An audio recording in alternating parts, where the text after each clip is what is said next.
இப்போ பாருங்கள், நம்மளுடைய கட்லெட்டு சூப்பராக வந்திருக்கு. இதே மாதிரி குழந்தைங்களுக்கு நீங்களே ஹெல்த்தியாக வீட்டில் இந்த மாதிரி செஞ்சு கொடுங்க. வெளியில் கிரிப்ஸியாகவும் நல்லா உள்ளே சாஃப்டாகவும் சூப்பராக வந்திருக்கு பாருங்கள். ஹாய் ஃப்ரெண்ட்ஸ், மித்ருத்து குக்கிங் சேனலில் நம்ம இன்றைக்கி அருமையான வெஜ் கட்லெட் எப்படி செய்கிறதுன்னு பார்க்க போகிறோம். இது நார்மலாக வந்து நம்ம எல்லாருமே கல்யாண வீட்டில் அந்த பந்தியில் வச்சுருப்பாங்க, இல்லைனா நம்ம ஷாப்பிங் மால் இது மாதிரி போகும்போது நம்ம கட்லெட் சாப்பிட்ருப்போம் பேக்கரியில். இப்போ அதை வீட்டிலே ரொம்ப சிம்பிளாக எப்படி செய்கிறதுன்னு பார்க்க போகிறோம். வாங்க வீடியோக்குள்ளே போகிறோம். அதுக்கு நம்ம உருளைக்கிழங்கு நல்லா 2 உருளைக்கிழங்கு முழுசாக வேக வச்சு இந்த மாதிரி மசிச்சு எடுத்து வச்சுருக்கோம். அது கூடவே ஒரு கேரட்டு, கொத்தமல்லி, கருவேப்பிலை, புதினா, ஒரு பச்சை மிளகா, ஒரு வெள்ளைப்பூடு நைஸாக சாப் பண்ணி வச்சுருக்கோம். அது கூடவே வெங்காயம், நல்ல பெரிய சைஸ் வெங்காயம், ஒரு வெங்காயம் நல்லா நைஸாக இது மாதிரி பாருங்கள் குட்டி குட்டியாக கட் பண்ணி வச்சுருக்கோம் நல்லா. அது கூடவே மசாலா பொருள், கரம் மசாலா, கொஞ்சோண்டு மிளகுத்தூள், அவ்வளோதான், 2 பொருள் தான். இப்போ இது வந்து பிரெட் க்ரம்ஸு நான் அந்த மாதிரி எடுத்திருக்கேன். அது கூடவே 2 டேபிள் ஸ்பூன் அளவுக்கு கார்ன்ஃப்ளவர் மாவு, கூடவே நான் வந்து கொஞ்சம் மைதா மாவில் மிளகுத்தூளும் மிளகாய் தூளும் சேர்த்து இந்த மாதிரி மிக்ஸ் பண்ணி வச்சுருக்கேன் நான். இப்போ ஃபஸ்ட்டு நம்ம அடுப்பத்தை வச்சுக்கலாம். அடுப்பத்தை வச்சுட்டு ஒரு பேன் வச்சுட்டோம். பேன் நல்லா சூடாகட்டும். இப்போ பேன் நல்லா சூடாயிடுச்சு. 1 டேபிள் ஸ்பூன் அளவுக்கு எண்ணெய் சேர்த்துக்குவோம். இப்போ இதில் ஒரு சின்ன பிஞ்ச் அளவுக்கு சோம்புத்தூள் சேர்த்துக்குவோம். நல்லா ஃப்ளேவர் கொடுக்கும், அதுக்காண்டி தான். இப்போ நல்லா சூடாயிடுச்சு. அது கூடவே நம்ம நைஸாக குட்டியாக சாப் பண்ணி வச்சுருக்கோம் பார்த்தீங்களா வெள்ளைப்பூடு, அதையும் இந்த எண்ணெயிலே ஃபஸ்ட்டே சேர்த்துக்குவோம்.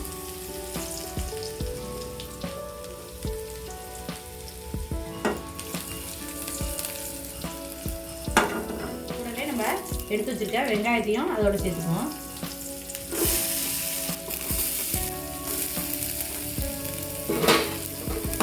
நல்லா வெங்காயத்தை வதக்கிக்கணும். பாருங்கள், நல்லா வெங்காயம் லைட்டாக ப்ரௌனிஷ் கலர் ஆகிடுச்சு.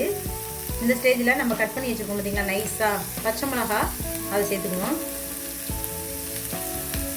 கட் பண்ணி வச்சுருக்க கேரட், அதையும் அது கூட சேர்த்துக்கணும்.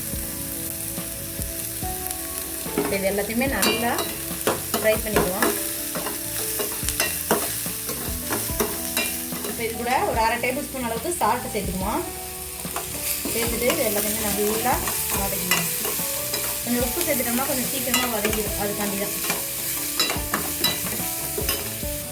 இது கூட நம்ம பட்டாணி மசாலா இன்றைக்கி வச்சுருந்தோம், அதோடு அதையும் சேர்த்துக்கிட்டோம்னா நல்லாயிருக்கும், ரொம்ப ஃப்ளேவரு. அதுக்காண்டி நான் இருக்கேன். இல்லைன்னா நீங்கள் வீட்டில் பச்சை பட்டாணி இருந்துச்சுன்னா அதையும் அது கூட சேர்த்துக்கணும். நல்லா ஊற வச்சு மசிச்சு வச்சுருக்க உருளைக்கிழங்கு அதோட சேர்த்துக்குவோம். இப்போ உருளைக்கிழங்கு எல்லாத்தையுமே இது மாதிரி நல்லா மேட்ச் பண்ணிக்குவோம். ஒரு 1/2 டேபிள் ஸ்பூன் அளவுக்கு மிளகுத்தூள், 1/2 டேபிள் ஸ்பூன் அளவுக்கு கரம் மசாலா, லைட்டாக ஒரு பிஞ்ச் அளவுக்கு மஞ்சள் சேர்த்துக்கிறேன். நல்லா ஒன்று சேர்கிற மாதிரி கிளறி விட்டுக்கணும். நம்ம ஏற்கனவே பச்சை மிளகா போட்டுக்கனால கொஞ்சம் காரம் இருக்கும் குழந்தைங்க சாப்பிட்றதுக்கு, அதனால் நான் மிளகாய் தூள் சேர்த்துக்கல, மிளகுத்தூள் சேர்த்துருக்கேன். இது எல்லாத்தையுமே நல்லா மிக்ஸ் ஆகிடுச்சு. அது கூட நம்ம கட் பண்ணி வச்சுருக்க கருவேப்பிலை, கொத்தமல்லி, புதினா, இது எல்லாத்தையும் சேர்த்துக்கணும். இப்போ அடுப்பு ஆஃப் பண்ணிக்கலாம். இப்போ இந்த இதமான சூடு இருக்கையிலே லைட்டாக ஒரு 1/2 டேபிள் ஸ்பூன் அளவுக்கு கார்ன்ஃப்ளவர் மாவு அது கூட சேர்த்துக்கோங்க. இது எதுக்குன்னா நம்ம நல்லா கட்லெட்டுக்கு தட்டும்போது நல்லா கையில் ஒட்டாமல் மசாலாலாம் சேர்ந்து அந்த ஷேப் வரும், அதுக்காண்டி தான் வந்து நம்ம மாவு சேர்த்துக்கணும். முன்னாடியே சேர்த்துட்டு மாவு எல்லா இடத்துலையும் படுற மாதிரி நல்லா மிக்ஸ் பண்ணிக்குவோம்.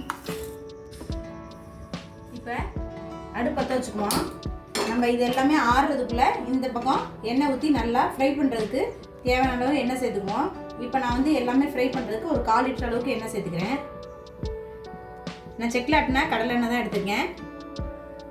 இதை நல்லா மிதமான வச்சுட்டு எண்ணெய் ஹீட் ஆகிறதுக்குள்ள மற்ற ப்ராசஸ் பண்ண நல்லா சூடு ஆறிடுச்சு. நம்ம இப்போ கையில் வச்சு எல்லாத்தையும் நல்லா ஒரு தடவை மிக்ஸ் பண்ணிக்கணும். நமக்கு எந்த அளவுக்கு தேவையோ அந்த அளவுக்கு ஃபஸ்ட்டு உருண்டையாக எடுத்துக்கணும். இந்த அளவுக்கு உருண்டையாக எடுத்துருங்க.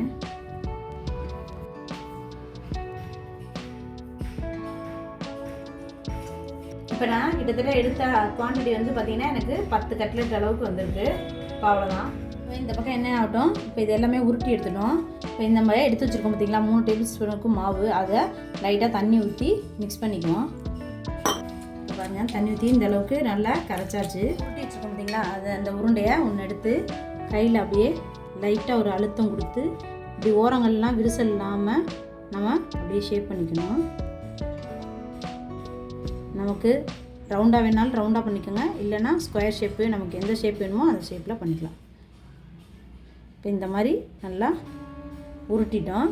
இப்போ இதை அப்படியே நம்ம கரைச்சி வச்சுருக்கோம் பார்த்திங்களா மாவில், அதை அப்படியே 2 பக்கமும் பரட்டி விட்டுருணும். பரட்டிட்டு இந்த பக்கம் ட்ரை இன்க்ரீடியன்ட் மாவு வச்சுருக்கோம் பார்த்திங்களா, அதில் லைட்டாக 2 சைடும் இப்படி எடுத்துட்டோம். அதுக்கப்புறமா ப்ரெட் க்ரம்ஸ் வச்சு மேலே ஓரங்கள் இந்த சைடு எல்லாமே நல்லா கிரிப்ஸியாக வர மாதிரி இது போட்டோம்னா நல்லா கிரிப்ஸினஸ் இருக்கும். அதுக்காண்டி தான் நம்ம போடுறோம்.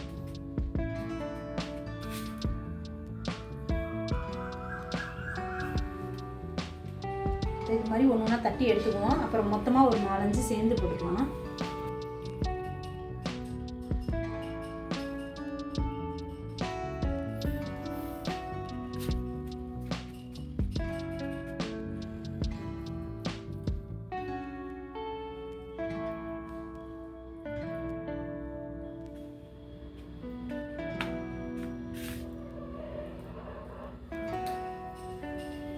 இப்போ எண்ணெய் நல்லா சூடாயிடுச்சு. நம்ம ஒன்று ஒன்றா போட்டு எடுத்துக்கலாம். அடுப்பை மீடியம் ஃப்ளேமில் வச்சுக்கோங்க. நமக்கு எந்த அளவுக்கு சட்டி கொள்ளுமோ அந்த அளவுக்கு போட்டுக்கலாம்.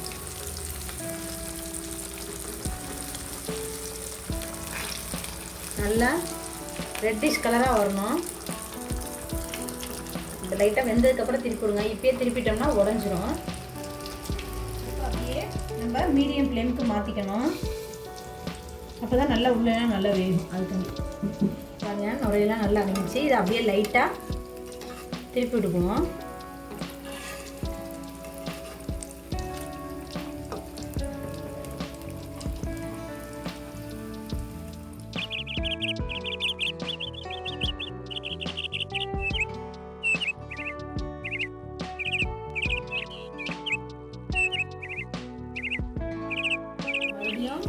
இந்த சைடு 2 சைடும் லைட்டாக அப்படி திருப்பி விட்டு வேக விடுவோம்.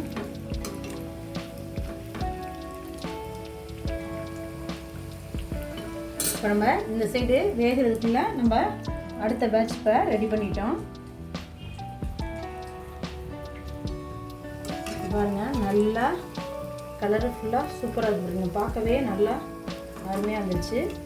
கொஞ்சம் கூட ஒட்டலை, உடையும் இல்லை. பாருங்கள், இது அப்படியே நம்ம எடுத்துடலாம். அவ்வளோதான். நல்லா ஒரு 2 நிமிஷம் வச்சு எண்ணெயை நல்லா ஃபில்டர் ஆனோன்னா நம்ம அப்படியே எடுத்துடலாம்.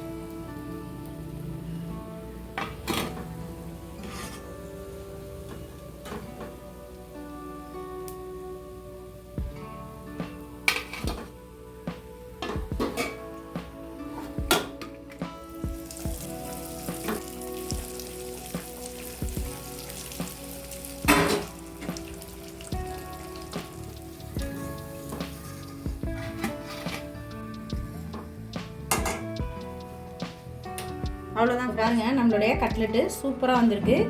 இதே மாதிரி குழந்தைங்களுக்கு நீங்களே ஹெல்த்தியாக வீட்டில் இந்த மாதிரி செஞ்சு கொடுங்க. வெளியில் கிரிப்ஸியாகவும் நல்லா உள்ளே சாஃப்டாகவும் சூப்பராக வந்திருக்கு பாருங்கள்.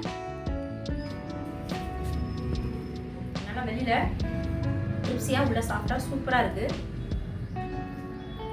நல்லா வெளியில் கிரிப்ஸியாகவும் உள்ளே சாஃப்டாகவும் சூப்பராக இருக்குது. இதே மாதிரி நீங்களும் உங்கள் குழந்தைங்களுக்கு ஹெல்த்தியாக செஞ்சு கொடுங்க. நம்மளோட வீடியோ பிடிச்சிருந்தா லைக் பண்ணுங்கள், ஷேர் பண்ணுங்கள், மறக்காமல் சப்ஸ்கிரைப் பண்ணிடுங்க. பக்கத்தில் இருக்க பெல் ஐக்கானை மறக்காமல் கிளிக் பண்ணுங்கள். அப்போ தான் வீடியோ அடுத்தடுத்து உங்களுக்கு நோட்டிஃபிகேஷன் வரும். நம்மளோட சேனலில் நிறைய வீடியோ போட்டிருக்கோம், போய் பாருங்கள். ரொம்பவே ஹெல்த்தியான ரெசிபியாக தான் போட்டிருக்கோம். தேங்க்யூ ஃபார் வாட்சிங்.